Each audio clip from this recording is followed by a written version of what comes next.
Time to continue our story. The story of Gulliver's Travels, Part 4, Chapter 3.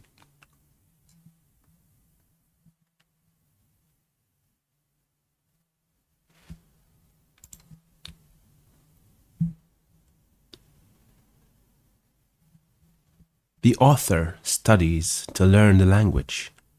The Hanum, his master, assist in teaching him. The language described. Several Hanums of quality come out of curiosity to see the author. He gives his master a short account of his voyage.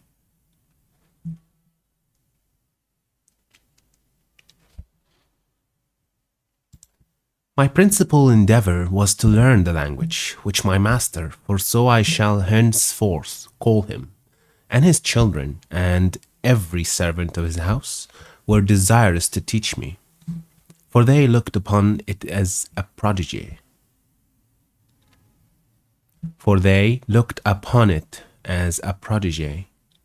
That a brute animal should discover such marks of a rational creature. I pointed to everything and inquired the name of it, which I wrote down in my journal book. When I was alone, and corrected my bad accent by desiring those of the family to pronounce it often. In this employment, a sorrel nag, one of the under servants, was very ready to assist me. In speaking, they pronounced through the nose and throat, and their language approaches nearest to the High Dutch or German of any I know in Europe, but is much more graceful and significant. The Emperor Charles V made almost the same observation when he said that if he were to speak to his horse, it should be in High Dutch.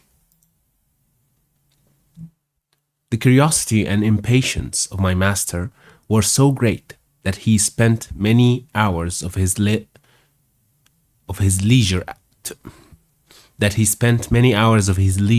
to instruct me.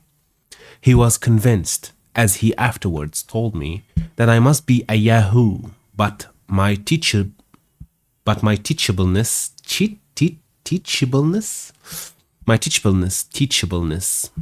civility and cleanliness astonished him, which were qualities altogether opposite to those animals. He was most perplexed about my clothes, reasoning sometimes with himself whether they were a part of my body, for I never pulled them off till the family were asleep, and got them on before they waked in the morning.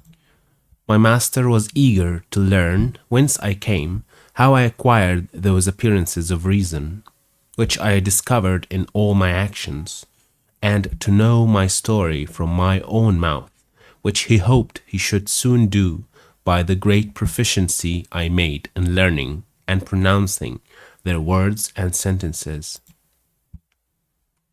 To help my memory, I formed all I learned into the English alphabet, and writ the words down with the translations. This last, after some time, I ventured to do in my master's presence. It cost me much trouble to explain to him what I was doing, for the inhabitants have not the least idea of books or literature.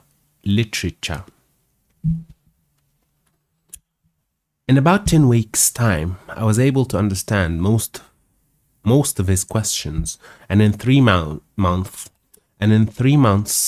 could give him some tolerable answers. He was extremely curious to know from what part of the country I came, and how I was taught to imitate a rational creature. Because the Yahoos whom he saw I exactly resembled in my head, hands, and face that were only visible, with some appearance of cunning and the strongest disposition to mischief, were observed to be the most unteachable of all brutes. I answered that I came over the sea from a far place with many others of my own kind, in a great hollow vessel made of the bodies of trees, that my companions forced me to land on this coast and then left me to shift for myself.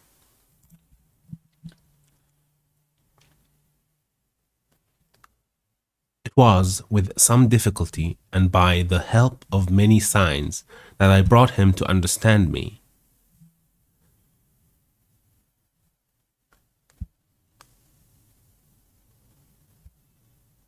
He replied, He replied that I must needs be mistaken, or that I said the thing which was not, for they have no word in their language to express lying or falsehood. He knew it was impossible that there could be a country beyond the sea, or that a parcel of brutes could move a wooden vessel, whether they pleased upon water. Whether they pleased upon water. He was sure no Hainim alive could make such a vessel, nor would trust Yahoos to manage it. The word Hainim in their tongue signifies a horse, and it is etymology the perfection of nature. I told my master that I was at a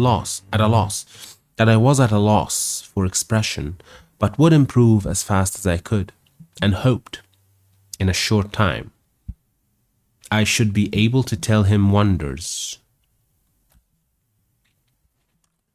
He was pleased to direct his own mare, his colt and foal, and the servants of the family to take all opportunities of instructing me, and every day, for 2 or 3 hours, he was at the same pains himself. Several horses and mares of quality in the neighborhood came often to our house, upon the report spread of a wonderful Yahoo that could speak like a honeymoon, and seemed in his words and actions to discover some glimmerings of reason. These delighted to converse with me. They put many questions and received such answers as I was able to return. By all these advantages I made so great a progress, that in 5 months from my arrival I understood whatever was spoken and could express myself tolerably well.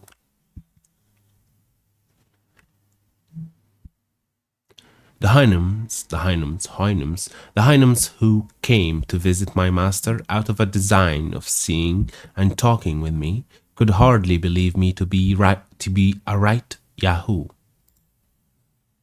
because my body had a different covering from others of my kind. They were astonished to observe me without the usual hair or skin, except on my head, face, and hands. But I discovered that secret to my master upon an accident which happened about a fortnight before.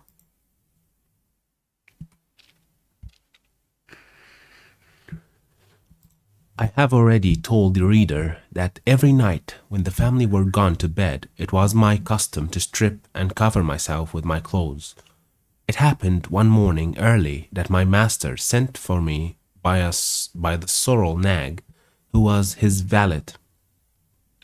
When he came, I was fast asleep, my clothes fallen off on one side, and my shirt above my waist. I awaked at the noise he made, and observed him to deliver his message in some disorder. After which he went to my master, and in a great fright gave him a very confused account of what he had seen. This I presently discovered, for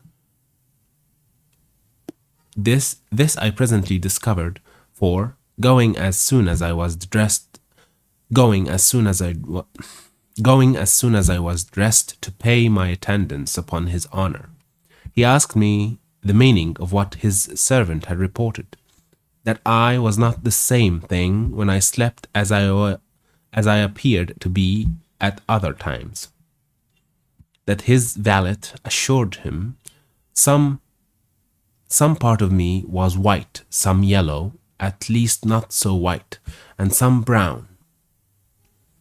I had hitherto concealed the secret of my dress, in order to distinguish myself as much as possible from that cursed race of Yahoos. But now I found it in vain to do so any longer. Besides, I considered that my clothes and shoes would soon wear out, which already were in a declining condition, and must be supplied by some contrivance from the hides of Yahoos or other brutes, whereby the whole secret would be known.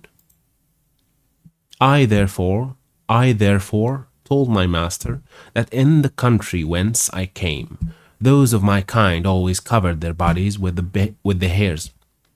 Those of my kind always covered their bodies with the hairs of certain animals prepared by art, as well for decency as to avoid the inclemencies of air, both hot and cold, of which as to my own person I would give him immediate conviction, if he pleased to command me, only desiring his excuse, if I did not expose those parts that nature taught us to conceal. That's an interesting word. Let's see how it's pronounced. Inclination, inclemencies.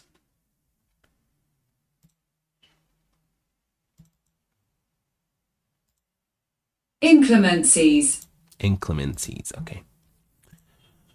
As well for decency as to avoid the inclemencies of air, both hot and cold, of which as to my own person I would give him immediate conviction, if he pleased to command me, only desiring his excuse, if I did not expose those parts that nature taught us to conceal. He said, my discourse was all very strange, but especially the last part, for he could not understand why nature should teach us to conceal what nature had given, that neither himself nor family were ashamed of any parts of their bodies, but, however, I might do as I pleased. Whereupon I first unbuttoned my coat and pulled it off. I did the same with my waistcoat. I drew off my shoes, stockings, and breeches. I let my shirt down to my waist and drew up the bottom, fastening it like a girdle about my middle to hide my nakedness. My master observed the whole performance with great signs of curiosity and admiration. He took up all my clothes in his pastern, one piece after another, and examined them diligently. He then stroked my body very gently and looked round me several times, after which he said, it was plain I must be perfect Yahoo, but that I differed very much from the rest of my species in the softness, whiteness, and smoothness of my skin, my want of hair in several parts of my body, the shape and shortness of my claws behind and before, and my affection of walking continually on my two hinder feet, and my affectation.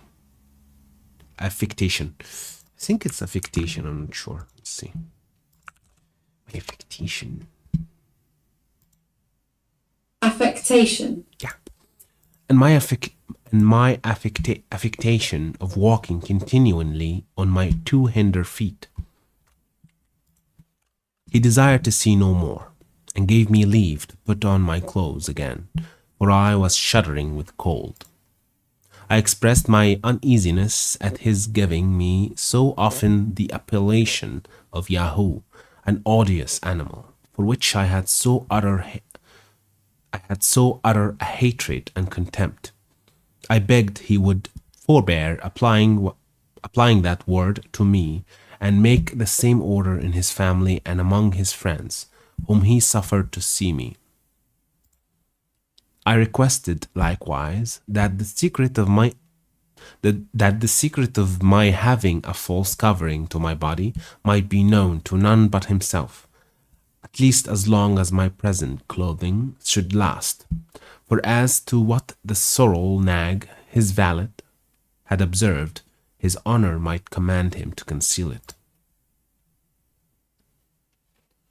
All this my master very graciously consented to, and thus the secret was kept till my clothes began to wear out, which I was forced to supply by several contrivances that shall hereafter be mentioned.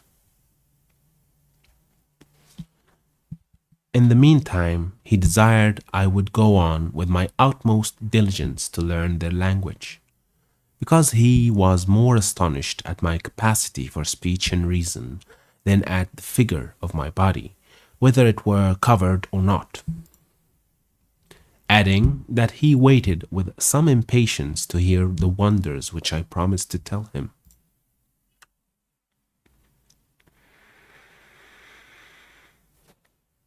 From thenceforward,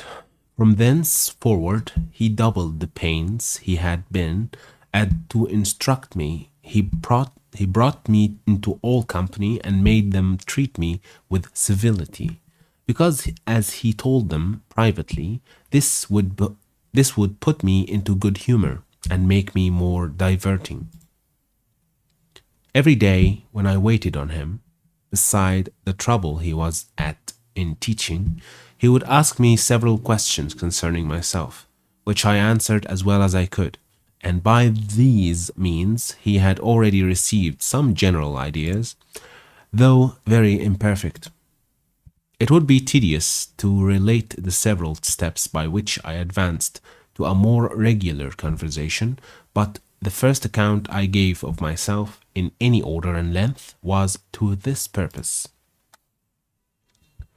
that I came from a very far country, as I already had attempted to tell him, with about 50 more of my own species, that was travelled upon the seas in a great hollow vessel made of wood, and larger than his honour's house.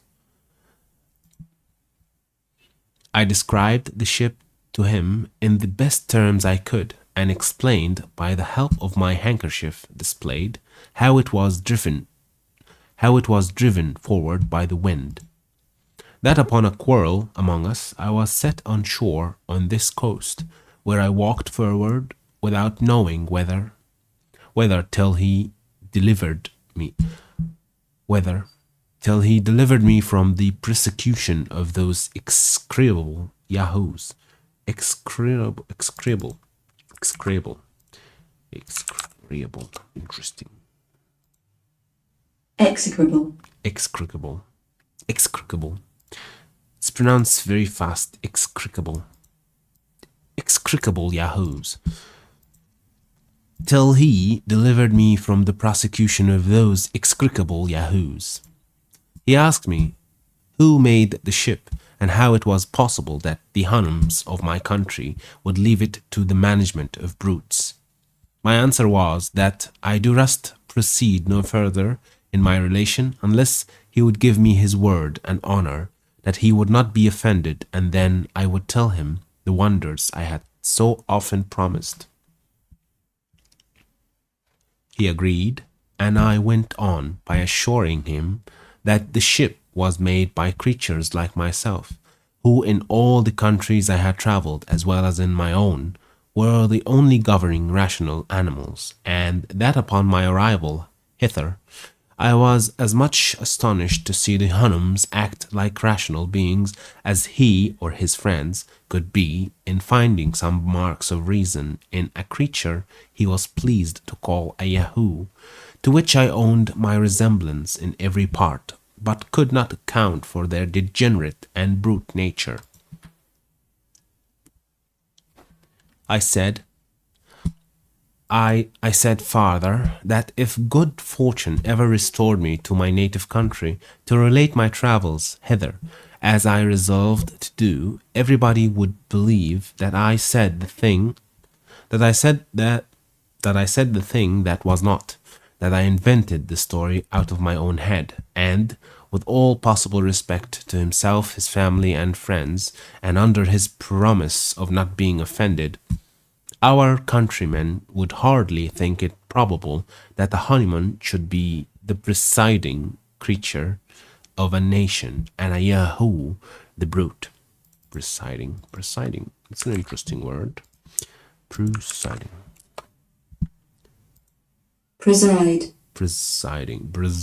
Presiding. Okay, that will be it for today, and I will see you in the next one.